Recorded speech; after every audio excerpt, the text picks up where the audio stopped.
How to change language on Shopee.com. Hello everyone, I am Vishaka and welcome to our channel Create, Login and Delete.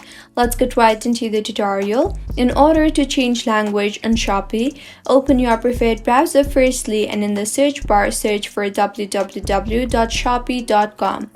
You'll be led to the official webpage of Shopee. Here you will be able to see various countries. Go ahead and tap on your country. In the pop-up that appears, go ahead and select the language now. I will select English for the time being. In order to change the language, on the top right of your screen, you will see various options. Tap on the English option you see there beside Help.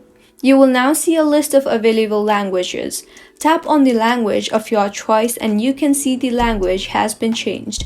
So this is how you can change language on Shopee.